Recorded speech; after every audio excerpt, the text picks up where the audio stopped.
My name is Dan Robertson, and I have a story that needs to be told. I'm not a public speaker. I'm a retired detective who wrote police reports for over 30 years. This will be like a police report, and I'm just going to read it to you. I may stumble over my own words here and there, and I might even choke up a bit from time to time, so please bear with me. On June 6 of this year, our 34-year-old daughter, Emily Dyer, suffered a massive heart attack. It happened right in her living room in the duplex farmhouse that we share on the Colby Siding Road in Woodland. I was devastated. I knew I couldn't do this alone, so I called our pastor, told her what was going on, and asked her to help me find the strength that I knew I would need. I knew that this was way out of my control and that prayers were all that I had in my toolbox to conquer this situation. I also knew that I didn't have to go it alone, so I decided to use social media and reach out for some help praying for my little girl. I figured that if more people were praying, God would be more inclined to hear those prayers.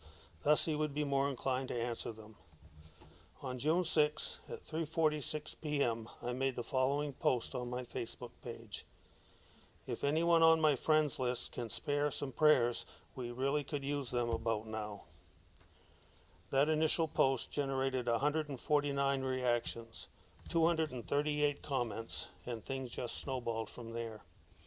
My little girl was being prayed for on prayer chains that crisscrossed our country. Even one had hopped across the Atlantic Ocean to Europe. Due to my past experience in law enforcement, I had the security settings on my Facebook page set fairly tight. At some point, I decided to make my posts concerning Emily public so they could be shared and viewed by more people. That also snowballed. Our little girl was being prayed for by literally hundreds, if not thousands of people all over the world.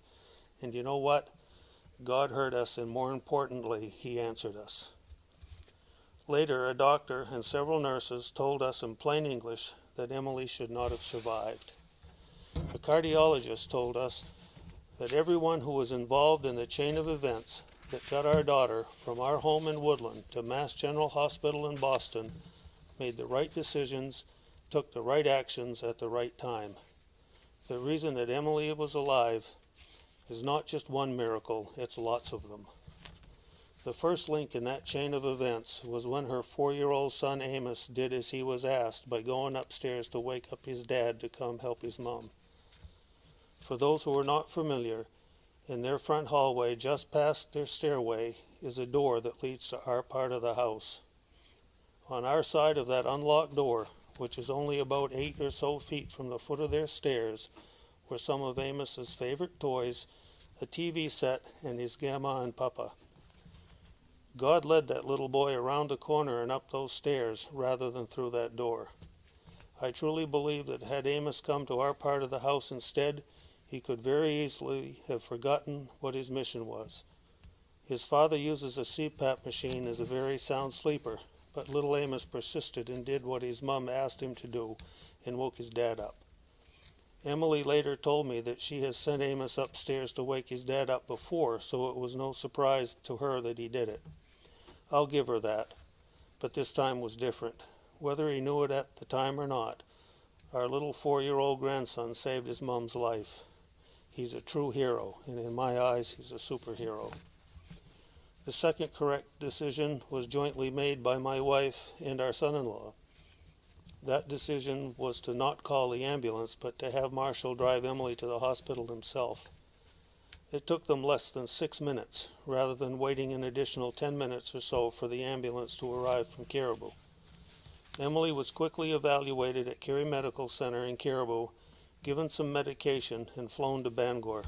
The doctors had done some quick tests and decided that she had a severe blockage and most likely had suffered a heart attack. In Bangor, there were more correct decisions made and proper action taken. Emily was taken directly to the cath lab upon arrival, where it was discovered that she had what is known as a SCAD, a spontaneous coronary arterial dissection on the left side of her heart. In other words, the artery providing blood to the left side of her heart blew out. She was in need of immediate surgery. Their only cardiac surgeon was in the operating room and was not going to be available for 2 more hours. Emily couldn't wait 2 hours, so they intubated her, installed a device of some kind that kept her blood in the upper part of her body, and flew her on to Portland. The doctor from Bangor called us on the phone and said that it didn't look good, and that we needed to get to Portland as quick as we safely could. We gathered up a very few items, put Amos in the car, and took him to his Mimi's house in Mapleton. Marshall would ultimately meet us in Portland. In Portland, they took her straight to surgery and immediately put her on a large external machine called an ECMO, which took the place of her heart and lungs. That machine saved her life. The doctor there told us when she first arrived, her legs were cold and blue and her torso was mottled. They didn't think she was going to survive, but due to her young age, lack of any other health problems, and the fact that she was the mother to a 4-year-old, they decided to give it a try anyway. A very short time after being connected to the ECMO, she warmed up and regained her color. We were told that had Emily gotten there in 3 or 4 hours instead of 10 or 11, they could have surgically fixed the problem and saved her heart. We were told that the left side of her heart most likely would never recover. The doctors told us that the same reasons that they decided to put her on the ECMO would make her a very good candidate for a heart transplant. We were told that because she had a very common blood type, was a very average height and weight, would also make finding a suitable donor much easier. We were told that she would be at or near the top of the list for a new heart, maybe even as soon as in 2 weeks. Emily was ultimately taken to Boston, where after a late-night Zoom conference with 14 cardiologists from all over the country, the recommendation was that she have a more semi-permanent device called an LVAD implanted as a bridge for an eventual heart transplant. LVAD stands for Left Ventricular Assist Device. Former Vice President Cheney had one for about 2 years, even while he was in office. What we thought was going to be an emergency listing for a new heart in very short order will now be a longer wait. You see, the ECMO that saved her life was actually very slowly killing her. This is where I learned a little bit about blood. When blood flows anywhere except through the veins and arteries inside your body, it clots, even in tubes with no air. The ECMO is a rather large machine, about the size of a portable dishwasher. It's on wheels beside her bed and is connected to her body with 2 long tubes. One carries oxygenated blood to her body, the other removes blood, sends it back to the machine to be reoxygenated. Because of all of this, to prevent clots, they had to give Emily massive doses of blood thinners, which caused her to bleed, which made it necessary for them to give her more blood. This is where I learned about antibodies. Whenever a foreign substance enters the body, whether it be blood, germs, or a new heart, or anything in between, antibodies are produced to fight it off. Normally this would be a good thing, just like when you catch a cold, but in Emily's case it was not. Every unit of blood they gave her increased her antibodies, and those antibodies made her very likely to reject a new heart. The increased antibodies would also make finding an appropriate donor heart very difficult. We were told that her antibodies would level off after they stopped giving her blood and she stops bleeding. This will decrease the chances of her rejecting a new heart and drastically increase the chances of quickly finding a suitable donor heart. It was quite a roller coaster ride for us, but in the end, it was another act of God. Had Emily gotten her new heart that first night, she would have very likely rejected it and died. A heart transplant is a one-shot deal. Emily was on a respirator for over 3 weeks fighting off an infection. They tested her a total of 5 times for COVID-19 because she had all the symptoms. All came back negative. They were finally able to isolate the bacteria that appeared to have been causing the infection, and they treated her aggressively for it. They also told us that the different medications she was on could also cause a fever. Here are a few other acts of God.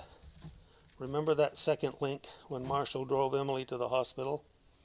Emily was doing her daily workout routine at the time. She told us that she didn't exhibit the classical signs of a heart attack. No chest pain, no left arm pain, no shortness of breath. Emily became dizzy. Then she lost a feeling in her face and arms, followed by her legs. Then she got very hot. Marshall took her blood pressure and assumed that the device was wrong. Her BP couldn't possibly have been 86 over 58. Where am I going with all of this? Tamara and Marshall had no idea how sick she really was. They assumed that she had just had a pinched nerve or something, but they chose to send her to the hospital sooner than later. Emily very likely has a genetic disorder that was recently diagnosed to be present in Tamara's mother's side of the family. It's called a Loewy-Dietz syndrome. Google LDS syndrome if you want to learn more about it. It's a connective tissue disorder. Tamara's oldest brother and an uncle both had fatal heart attacks at the same nature as Emily's, both at age 54. A younger cousin was more fortunate and survived after 2 open heart surgeries. Had the doctors in Portland been able to repair her ruptured artery, Emily's heart would still have the disorder, and she would be very susceptible to another incident, which would most likely be fatal.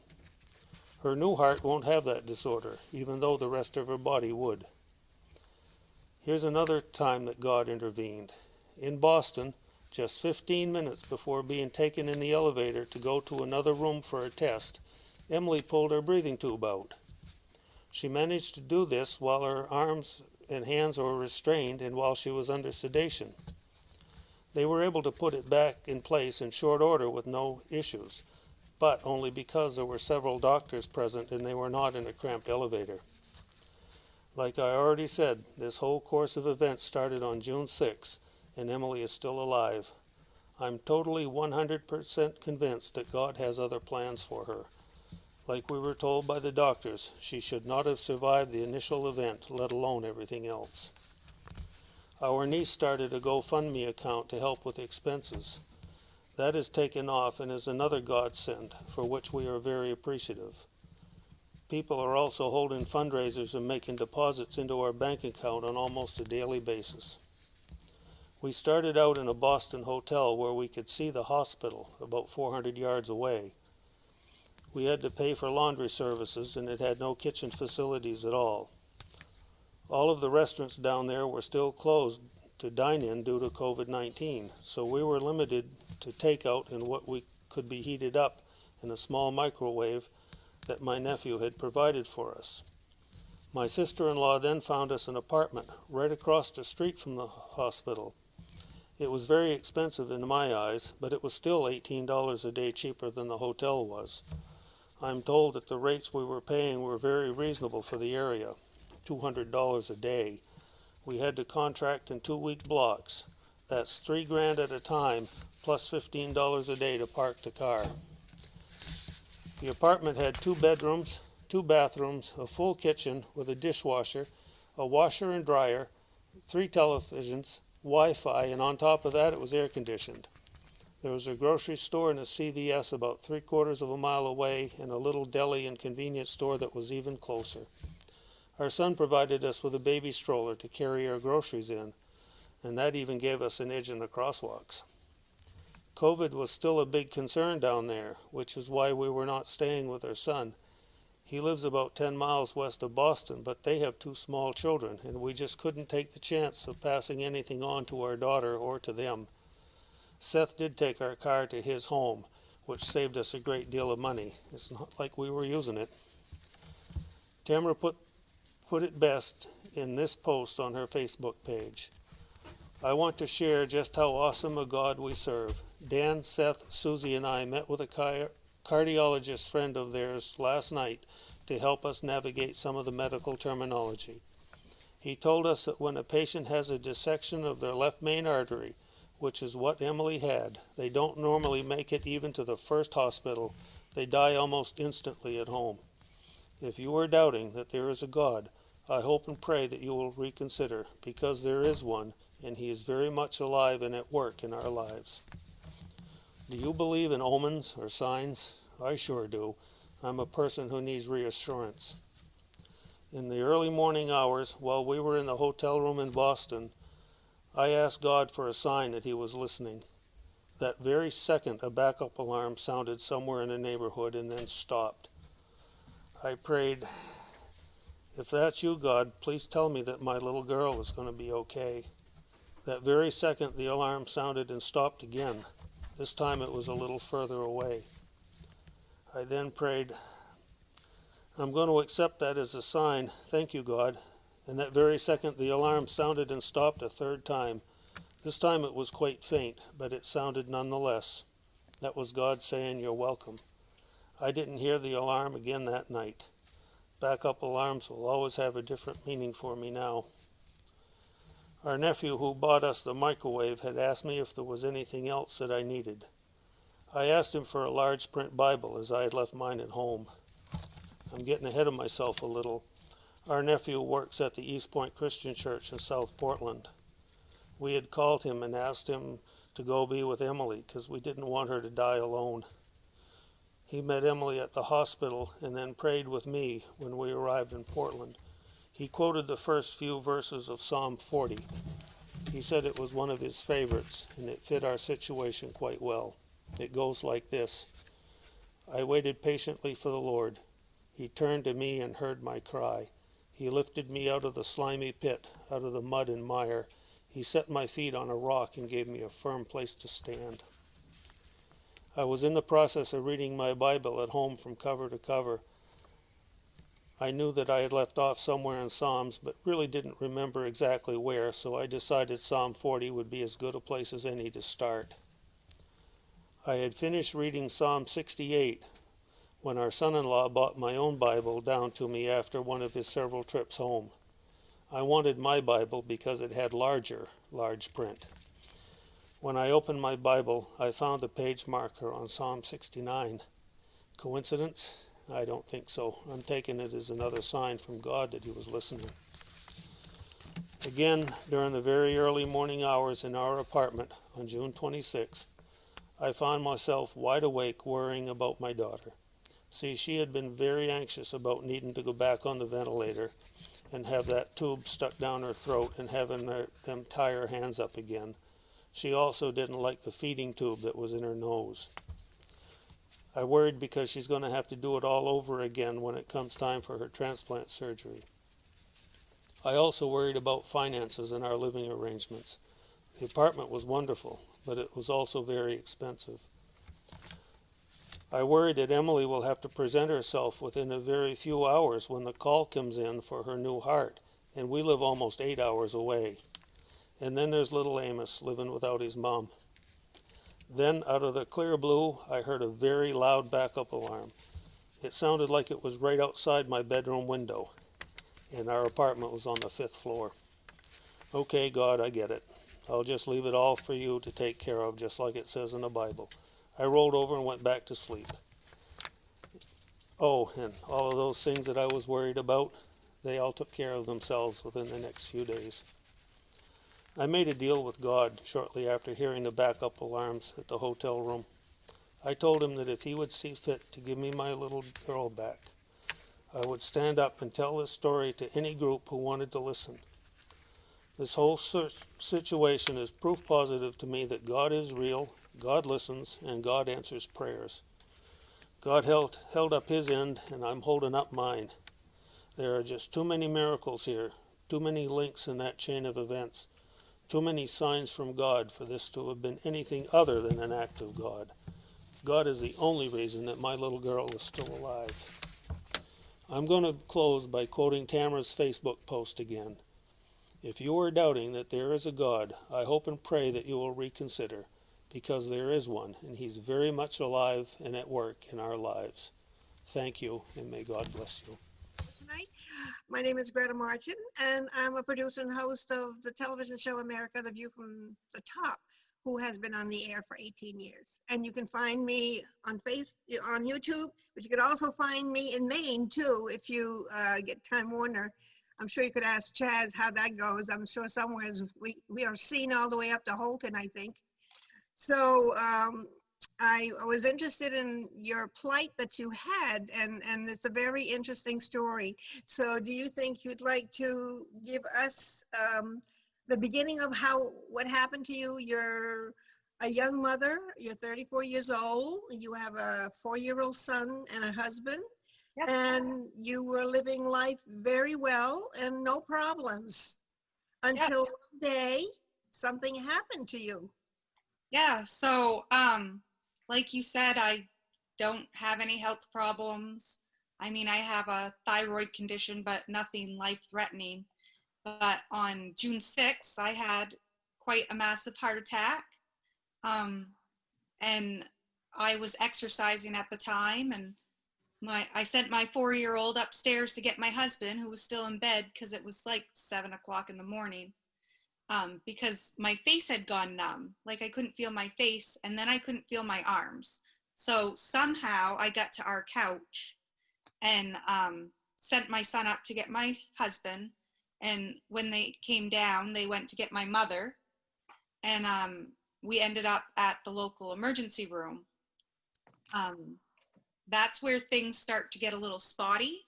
I remember getting hooked up to an echocardiogram, and they told me that I had a heart attack. So when people think about, you know, you had a heart attack, you think, oh, that's going to hurt, and you're going to have left arm pain and all of those classic symptoms, where my symptoms that I was having mimicked a stroke more than a heart attack. Right. But they determined that I had a heart attack and that I was going to need to be life flighted to the next big hospital in the state, which by car is, you know, 2.5 hours away. Yes, So I know. waited for the life flight, and I guess at some point I had to have a COVID test, and I don't remember much after that besides getting pushed into the ambulance, getting pushed into the airplane, and then I remember getting pushed out of the airplane in Bangor. And I don't remember anything else until I ended up, my final destination was Mass General in Boston, Massachusetts. And that was not in the same day, but a few days later? It was the next day, I believe. I went from Eastern Maine Medical in Bangor, then they implanted something in me that kept the top half of my body alive long enough to get me to Portland, Maine at Maine Medical Center, where they put me on an ECMO machine. And then I took an ambulance from Maine Medical I spent one night at Maine Med, and I took an ambulance from Maine Med to Boston, to Mass General the next day. So I was in the hospital from June 6th until July 9th. Oh, really? So. Okay. So when did they give you the determination that I looked up what you told me today about Lowe's-Dietz syndrome? Yeah, so they did some genetic testing because there wasn't any reason why I should have had a heart attack. And I had a bunch of complications while I was in the hospital. I had pneumonia. I had some infection that they couldn't figure out what it was. But they did a genetics test because we found out, a few weeks before my heart attack, that there's a distant family relative that has quite a history. Like there's 2 girls that have it, and then their children have it. So they did the genetic testing, and I didn't find out for sure that I had that condition until I think it was last Friday is when I had my genetic test. So that's been fairly new, but it does put a reason to why what happened to me. And the good part of that is now the rest of my family can get tested because there's preventative measures that can happen. So this doesn't happen to them. And it doesn't necessarily, like with Louis Dietz, you don't necessarily have the same symptoms. Like some of the things that you can have is like varicose veins, flat feet, what they call twisty veins. You could have cleft Right. palate. I don't have any of those. The only thing that I had was I have pale skin and I have this heart thing. So it doesn't mean that every person in my family that might test positive for Louis Dietz is gonna, have a dissected. Is it or, is this condition something that is more prevalent in certain cultures? Like, well, you're French. Are you French, or what's your background? Irish. Irish, okay. And what else? Just Irish? I've got it written down on a paper. We're all mixed up. And most of us up north have a lot of different people, Indians, Irish, Scottish, whatever, because of the border and where they That's settled. us. What? Scottish, that's us. That's my side. Okay. Well, I'm in the Irish group with the Indians. So that's good. Well, we never know about these things, but it was interesting which doctor was smart enough to figure out doing this test on you. Well, actually, my mother suggested it because Dr. Spooner down at Mass General had told us that if my mother had not talked about the family history, she would have never thought to test me for that because I don't have any of the other symptoms. Exactly. So Dr. Spooner decided, since there was a family history, to do the test, and then the geneticist that I see's name is Dr. Mark Lindsay. So we understand now how important it is to know the genealogy and the history of your family, because most of us never think about that. At least 3 generations ago, we never talked about it. But I know that starting with my grandchildren, they came home one day and they said, we want to know about our mermaid and what kind of her people were. And it was, so with that starting, we started out a whole family thing, looking up all the way to the 16th century. And we're still not far enough because there was a fire in Canada where most of the records were where we were coming from. And as a result, we lost a lot of stuff. So we can only go back to maybe about the 18th century. Yep. And that's about it. Well, and the problem with Louis Dietz is it's only been diagnosed since 2005. It's a spin-off from Marfan's syndrome. Okay. So thinking back about past relatives that have passed away, it kind of makes sense that, they probably had this, not just, some freak heart attack or aneurysm. They probably had this condition, but they didn't start diagnosing it until 2005. That's interesting that they waited that long. So once you had this condition, what tempted you to say, well, I want to do this and I want to let other women know about what happened to me? What happened that transpired that made you want to go further and tell women, particularly, especially young women like you? Right. Well, really, before I even knew that I had this genetic condition, I wanted people to know that, the symptoms aren't the same. And if you feel anything that is off or odd or just different, it's better to go to the hospital and get checked rather than say, it's just this or it's just that, because I shouldn't have made it from my house to the hospital. Right. I did. So, and it's all because I thought, something's up. It didn't hurt, so I didn't think that I had a heart attack. But exactly, and most of us, we delay, we poo-poo it and say, well, it'll go away, I didn't have it before, and we don't want to bother maybe taking the time that might be important for somebody else who has something more serious than us, and then you feel silly once you get there and they say, well, you're perfectly normal.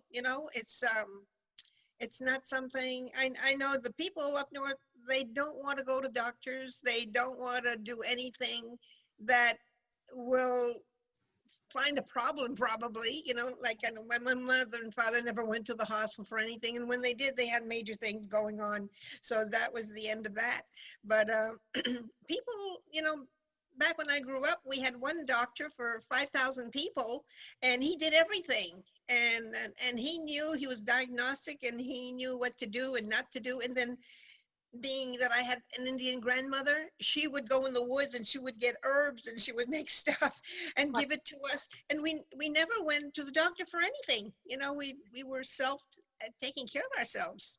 So that's why when something happens to us, it's hard for us to imagine that we want to push this. But I think we live in a different generation now, and there's so much that's going on in the world.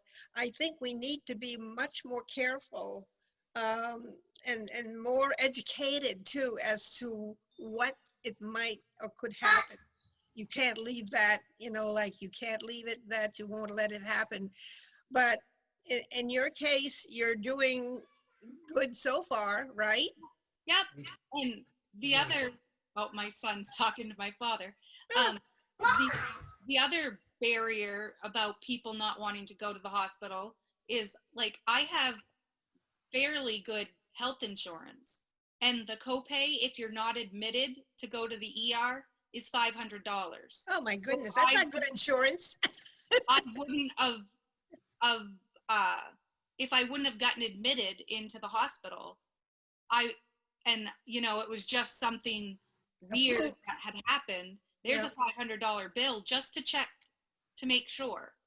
They make that important. That's not considered good insurance. From my background of 40 years in medicine, I was very fortunate that I always worked in the medical facility, and my insurances were always paid, but I never needed them. Never did. So when It's just the ER copay that's high. Like, I've got a very low deductible type thing, but they want you to go to like walk-in clinics versus the emergency room, and so. Well, there aren't that many clinics up north. There's just one. But my goal was to someday open up an urgent care center because of my background, so people could come and get pre-testing, which, if I was lucky enough to get some kind of a deal with the government where they would pay me for people to would come in, you know, because everybody doesn't have that kind of money in Maine to go in, because I know every time I had to go to the emergency room, it was $3,500. And I thought that was kind of stupid, but I did have something, it was worth going. But even the medicine, they wanted $800 for a certain amount of pills. And I said, that's insane. I refuse to pay that kind of money. I'm not going to take it. I'm not going to pay it. But, you know, I find myself fighting a lot, but I actually find that I have good insurance right now. I happen to have Medicare, and I also have Blue Cross and Blue Shield of Maine. And I don't have any co-pays, and it pays everything. 20% of what my Medicare pays, that pays it too. So I consider myself pretty lucky that I can go any state in the United States. If I need it, I can have everything done. My medicine, of course, is not on that plan, but I have it with the state of New Jersey. So that covers me pretty good for what I need. But it's a big problem for a lot of people in the United States that don't have a great medical plan. If only they could get together and try to do something to help us. Look at the trillions of dollars that they're paying right now. And if they could just take some of that and put it towards a plan for the people, that everybody would be taken care of properly. You know, I mean, I think it depends a lot on us too, as people, to be sure that we keep in touch with our representatives, senators, congressmen, make sure we vote in the right people for the jobs, because sometimes these people, they've been there so long that they forget that they have a job for their people up where they come from, where they're voted in, and we're not getting good representation. And maybe we should just make sure that they don't have these representations more than so many years, and then change into some new people coming in. Maybe that would help move things along more. But a lot of it depends on us. We have to be spokespeople for our, you know, whatever's going on with our lives, and be more in touch with them. And I think maybe this is going to be a turnaround now with this election. Hopefully we don't get caught in a situation where we're going to be sorry. But you know, there's a lot of things that we need to really be taking, some interest in, and one of them would be the health issues that I don't know. I know some of the people that are in office in Maine, but I don't know why they're so stuck. I don't understand why you can make complaints and it doesn't go too far. Right. Healthcare just in general is really expensive. I mean, my claims aren't even finished at $1.7 million. And that's not even counting what they're going to charge my insurance company for the heart transplant. That's just this from June 6th to July 9th. Right. So right now we're trying to also, by bringing attention to you, we're trying to fund you some money to make some, so you can pay some of the bills that you're going to be faced with, because you have hopefully we're praying for long term to the finish of a new heart. Exactly. And so you already have a fund me going, right? Yep. My cousin set it up when I went in the hospital. Well, that was very smart to start something, right away, so that you could have, and that's how I found you. I donated some money for you, and I thought, well, this is never going to be enough. So we have to find a way to expose you to more people. Well, and just having my family down there, they found an Airbnb apartment, and I think it was like something like $3,000 for a week, or maybe for 2 weeks, but I think it was for 2 weeks. So, I mean, just thinking about that, and then they had to buy food, and it's 8 hours away, so gas to get there, and we were all on family medical leave, so. I know, and it amounts to a lot of money, trust me. Yeah. I know, because I just had to pay cash to have my significant other taken care of by the hour, and that was monstrous. I mean, I didn't know where I was going to get the money from one day to the other. I was praying to God, please open up the doors, try to get me a way to pay my way through this for him, And I can just imagine with you. I was thinking also, in your case, we Northern Maine probably should have some kind of airlifting service for you, people like you. I know years ago they used to have the angel flights, and I know they used to try to raise money for that. And I guess what happens is they start out with a good plan, but then it dries up, and then there's nobody. So I think that's something that should always have money in an account to take care of serious people that need to travel. Because I know some people. I had to wait 2 hours. I went in at 7:30 or so, and the life flight didn't get there until like after 11. I had to wait for once they made the determination that I needed to be life flighted, I had to wait for the airplane to come from downstate to come get me and then fly back. Right. So there's limited resources. So I don't know who's in charge. I would think maybe some kind of medical center would know where the planes are coming from or dropping them off. Wouldn't you think that's someplace that they would have a connection with, Well, especially since the hospital in Presque Isle is part of the Maine medical system, like right. TAMIC, and it's Northern Light Health AR Gould now, and then Northern Light Health EMMC, and I think Maine Med is wrapped up in that, and Mercy Hospital. So I mean, it's not like it's just this little hospital in Northern Maine. It's part of a bigger group. So you think that they could at least, take an ambulance from Caribou to Presque Isle, which is like 25 minutes for someone to do a normal commute. So right. I think it'd be faster for an ambulance. Then you could take a helicopter or plane from there. Exactly. Because I know that they have a landing place in Fort Kent with a helicopter, because many times we'll look up in the air and we see a helicopter is leaving, and somebody will say somebody's just left on that helicopter, because that's how they come. But but I don't know how that whole situation works. So with the helicopters coming into Fort Kent, where they come from, I don't know the name of that. But the landing pad in Presque Isle too. So. Well, somehow there's a connection there. We just don't know about it. It's too bad we don't have more information on that. Maybe somebody watching this will tune in and give us some information as um, to get a story that is easier for other people maybe when they listen to this, and they'll have some some kind of clue. The whole reason for this is to educate the people, so to make them aware of what is out there if they ever had to do anything, and maybe somebody's watching, and you never know who's going to need this information someday. Right. Yeah, the last hospital room I was in at Mass General, right outside the window was where their helicopter pad was. And I can't even count how many helicopters we saw land. I So, believe it. We got a lot, especially at this time of the year with this COVID going on. I'm sure there's a lot of stuff going on that we're not even privy to. You know, we just get numbers as to how much of this and that going, although we know that we're in a better place today than we were a week ago even. right. But Yeah, they said when I was in the hospital, there was 100 active cases. They had a special floor just for COVID-19. this is in Boston. Yeah, I can't imagine. 100 people in the hospital. Just can't imagine how all this is going on. It seems like unreal.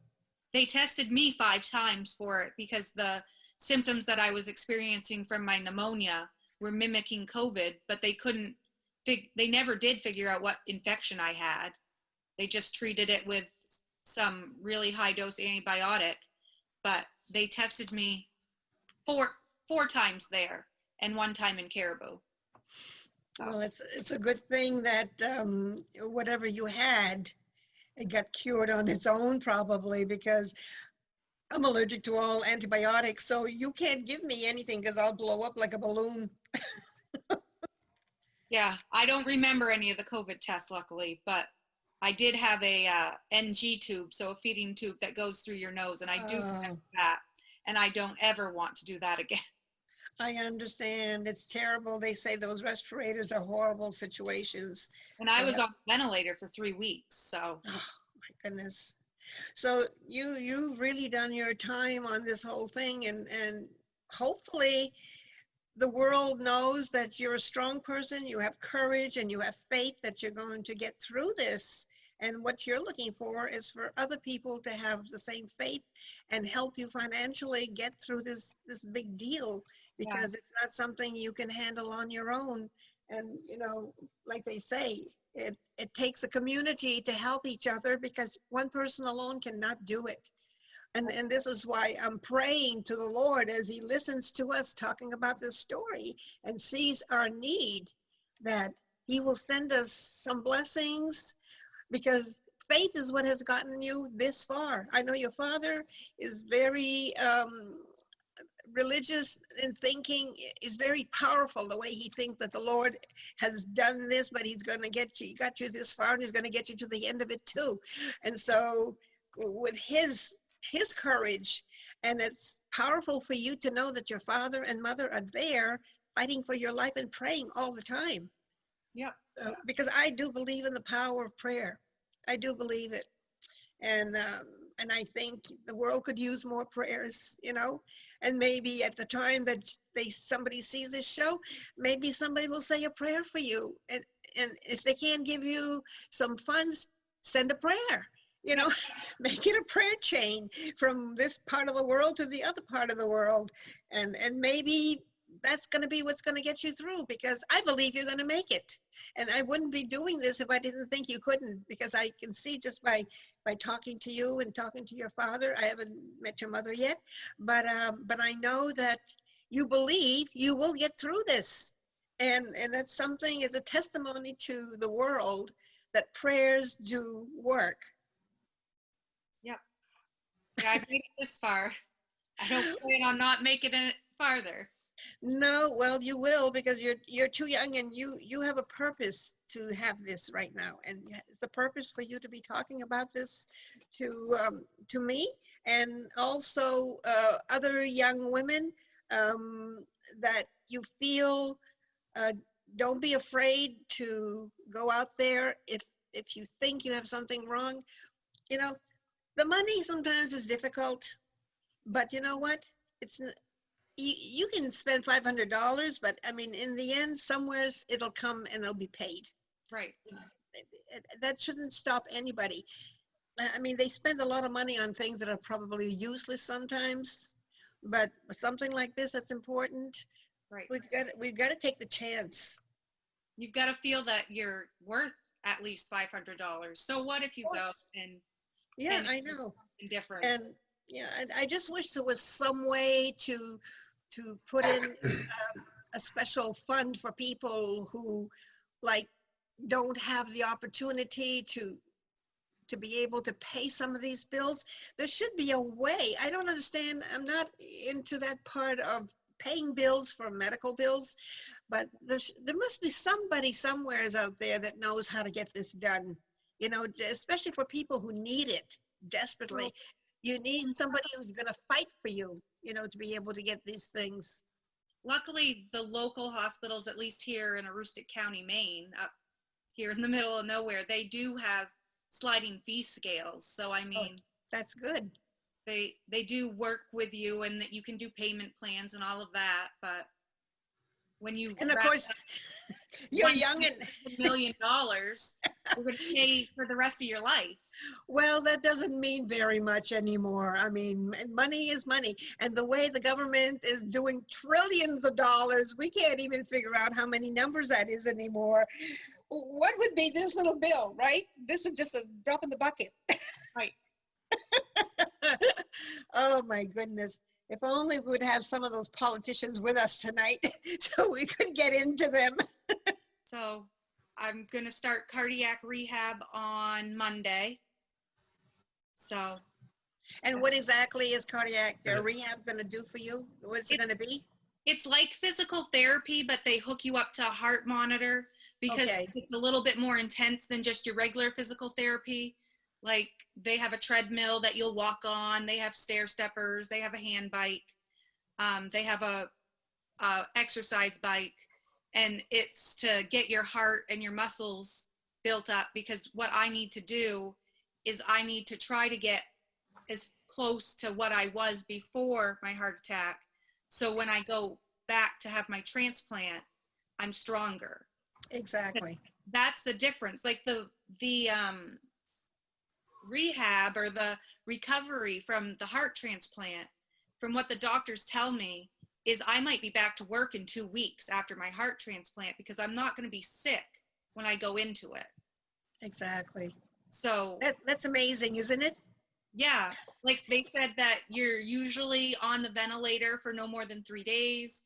And then a day or two after you get off the ventilator, they have you out of bed walking, which is good because just like some of the research that I've done, you lose 15% of your muscle mass for every week that you're on the ventilator in the hospital.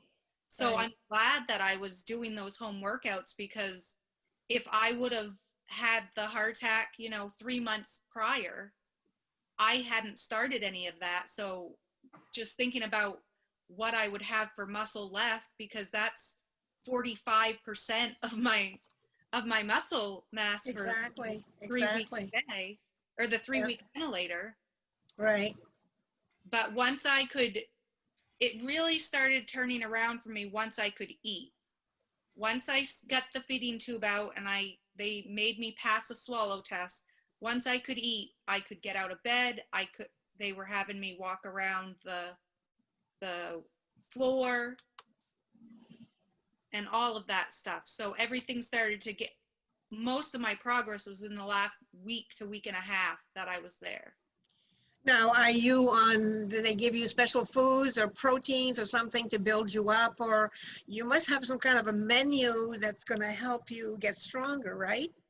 So the trick with my diet that they gave me is that it has to be a heart healthy diet. And I have to watch my vitamin K intake. So the vitamin K is in like spinach and those dark leafy, the greens, tuna fish, things like that. And for like you or my father, those are foods that you want to eat as much as you can stand up. But with me, I have to watch it because it affects your what's called your INR, and I'd Right. have to look up what it's international something. Yeah, that's part of the hematology test.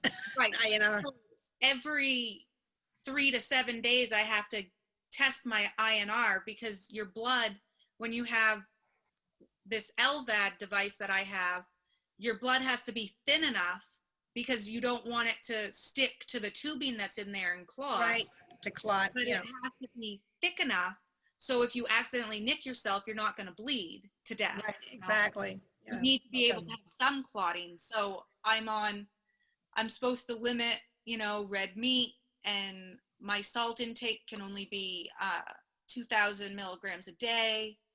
I can only drink 60 ounces of fluid every day. And fluid counts as anything that would melt at room temperature. So if I eat ice cream or eat watermelon, I have to account for all of that stuff as well. So it's just thinking about what you're putting into your body. Exactly. Being health hardy. Yeah, I understand. There's a lot of things that we can learn from this, how to eat healthy and to keep ourselves healthy. And exercising is good because it really keeps you in shape. Vince used to walk a couple of miles every single day, and when he had his first heart surgery, he had 6 bypasses. He was up and around in 3 days, and which was amazing because they said his muscle tone is so strong. I mean, just the fact that he was a walker. Yep. That's all he used to do every day. He used to walk downtown and walk back, and that's like 2-3 miles anyhow. Yep. And it also, I learned when I got on this new diet, I learned just how much money I was wasting on, junk food.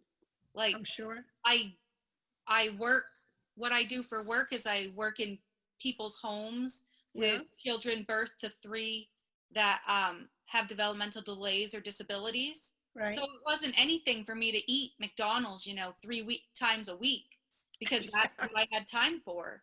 But Exactly. just money that I save and not eating out and not buying coffee, that's a whole nother problem is how much everything Is coffee something that you shouldn't be having?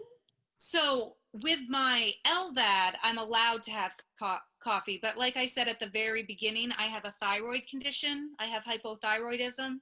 Okay. And so I wasn't supposed to be drinking coffee anyway, but caffeine's a drug. So I've tried multiple times to stop drinking coffee, and it was almost like, your body goes through the withdrawals. I was sick. I was throwing up just from not having Really? coffee every day. But I never was a coffee drinker, so I just can't understand that anybody could be addicted to coffee that bad. yeah, so when I was in the hospital, obviously I wasn't getting coffee until I was off the ventilator. And so the first day that I was allowed to order off the menu, I got coffee for breakfast, and I took a sip of it, and it just hurt my stomach. The acid in it hurt my stomach so bad. And I was like, well, I'm not supposed to have it anyway, so I guess I'm done with that. Yeah. Well, that's interesting. And I used to bite my nails, but 3 weeks of not biting them, and now they grow the right And way. yeah, well, something, you need certain vitamins to make sure that it's good for your hair and your nails and your skin, I never paid much attention to that, but fortunately, I'm 82 years old right now, and I don't think I act 82. Yeah, and I had to go. I can't take a real shower until September because of this LVAD. Exactly. Because once you get an infection in what they call the drive line, so the line that goes into the side of your body, Right. it's really hard to get that out. So I've had to go to the local salon at least twice to get my hair washed because there's no sink high enough in my house that wouldn't get me wet. Exactly. And she found that I had patches that had fallen out. So I had the start of what's called alopecia. Oh my goodness. That's linked to your immune system. So the trauma that I went through caused my hair to fall out. Luckily, I inherited my grandmother's hair, and I have enough to give to anybody. Yeah. And it was, you can't see it when it's up and you can't see it when it's down. It's like in the middle, and it's Okay. growing back. So That's good. There's a lot of little things that nobody ever knew about, and something like that. You're able to teach people a lot about the history of having a heart condition. Everybody is different, of course, but that's interesting what you're talking about, losing your hair. I also have a hypothyroid, but I don't know that I have a lot of hair, but I don't think I have as much as I used to have, but maybe it's just getting old. and I think that the hair was from being on the like I was on the ventilator for 3 weeks and all of that trauma to my body. I mean, Yes. I have a eye appointment next week because even my eyesight is affected. Like Yeah. I've always been able to hold my phone up and look at it and be fine, but now I find myself putting it out and blinking my eyes, and because I just can't focus on anything. Your body's gone through tremendous trauma, and but I guess if you pay attention every day, and you have to do that. Yep. But who can remember to do that every day though? I mean, you have a life to live. You have a child that distracts you from everything else, and you started working again, right? Yeah, I work from home right now.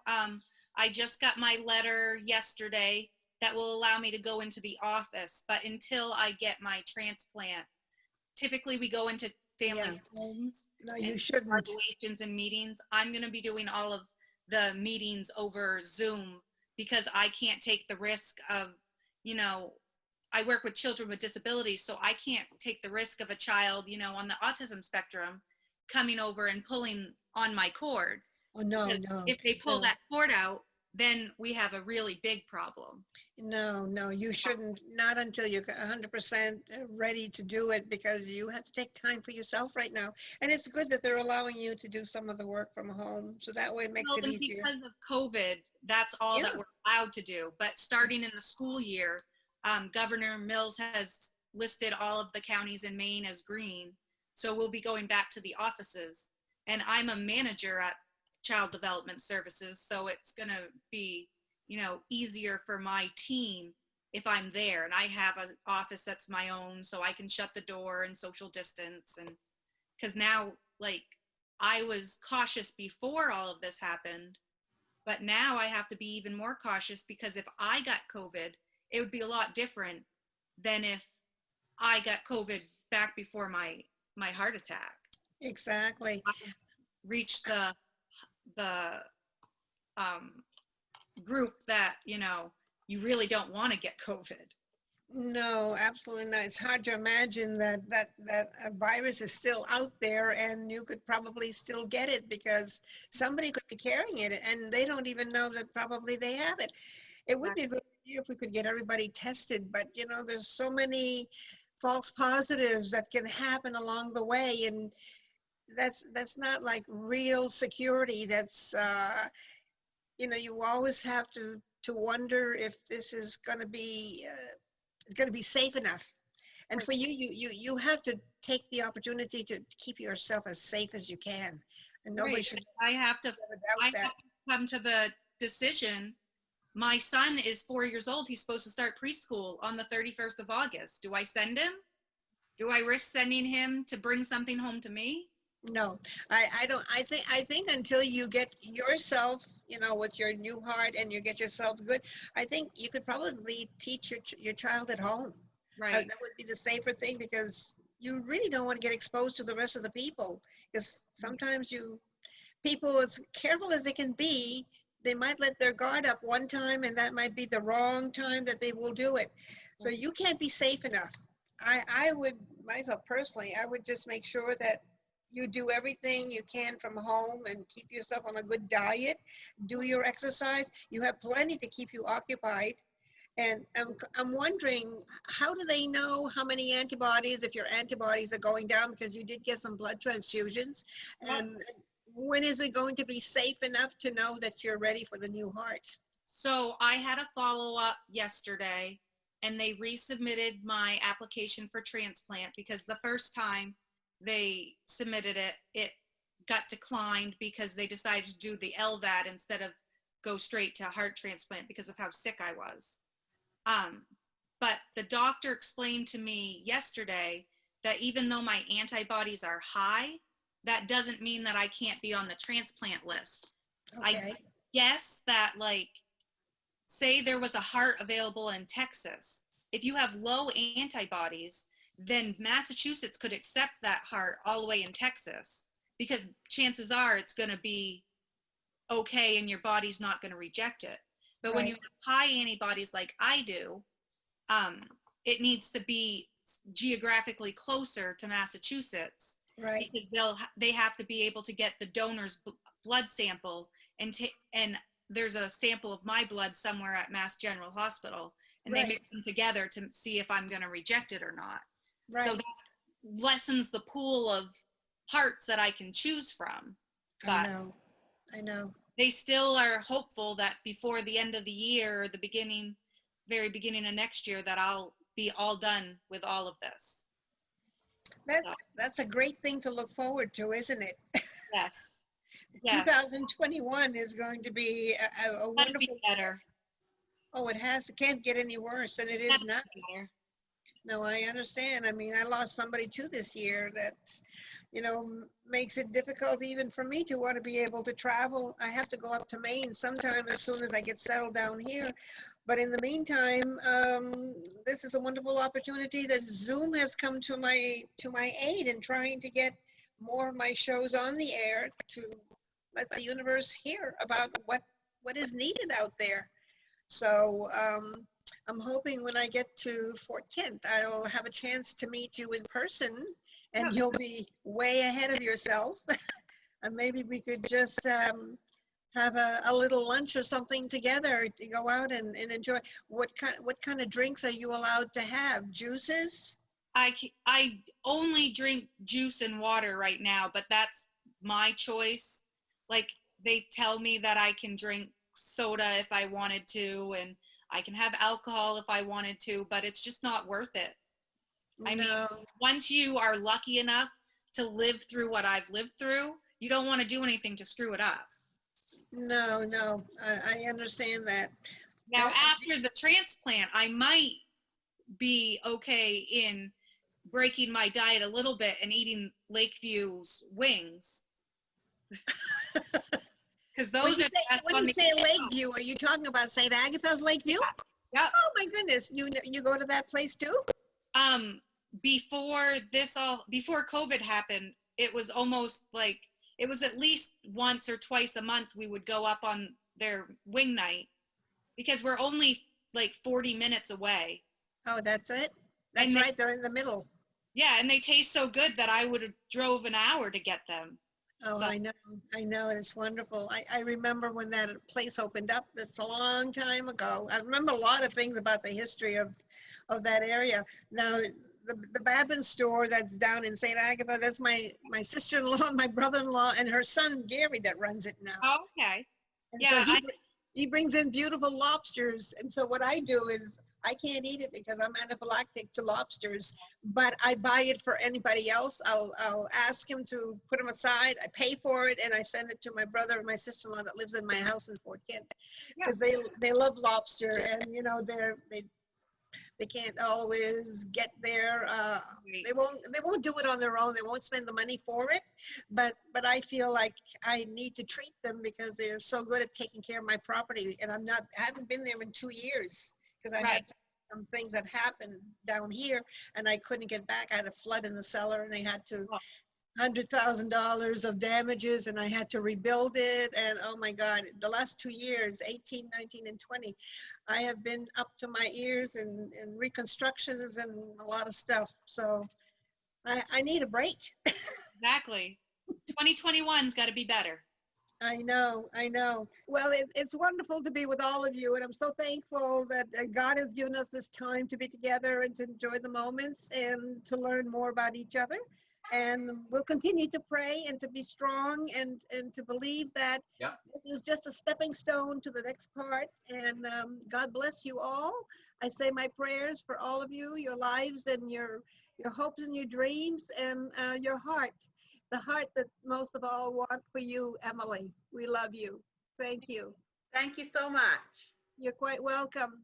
Have a good evening now, okay? Okay, you too. Keep in touch. Thank Thank you. you. Bye. Bye-bye. Good night.